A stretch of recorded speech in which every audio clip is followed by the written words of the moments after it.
Okay, we need to clear some things up because I get this question a lot. No hate to this person at all. It's a reasonable question, and it's been asked many times, and I answer it many times. But this is just me answering it again. This person wants to know how many times to do an Epley maneuver on each ear, how often should they do it, how frequently should they do it on both sides, or just the side that the ear feels symptoms. In this case, she said fullness. But I get this question about tinnitus or just ear discomfort in general. The answer is you should not be doing this maneuver willy-nilly, like just as a preventative or a precaution. That's not what it's for at all. You shouldn't just be doing Epley maneuvers because your ear feels full or your ear feels ringing. That's not what it's for at all.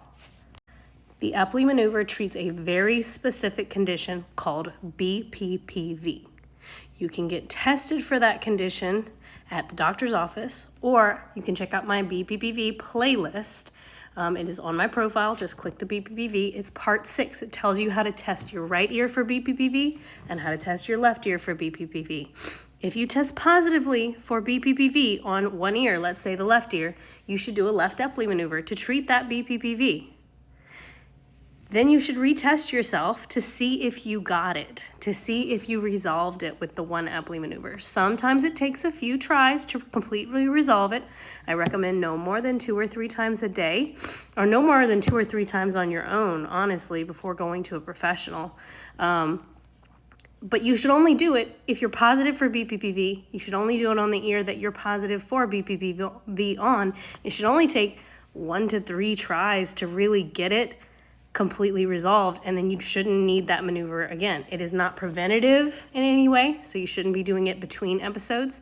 You shouldn't just do it on both ears because you're only going to be positive on one ear more than likely. And you shouldn't do it for any other conditions like ear fullness or ear pain or sinus drainage or tinnitus, because that's not what it's for. It doesn't treat those things.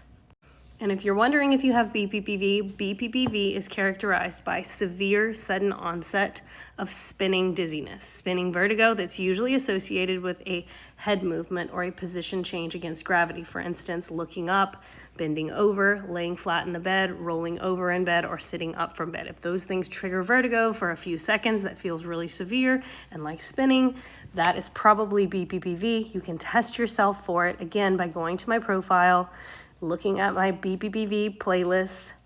Step 6 or part 6 of that will teach you how, or you can go to the doctor and get tested for it. And again, you should not be doing an Epley maneuver unless you are positive for BPPV. Only BPPV. Got it? Good.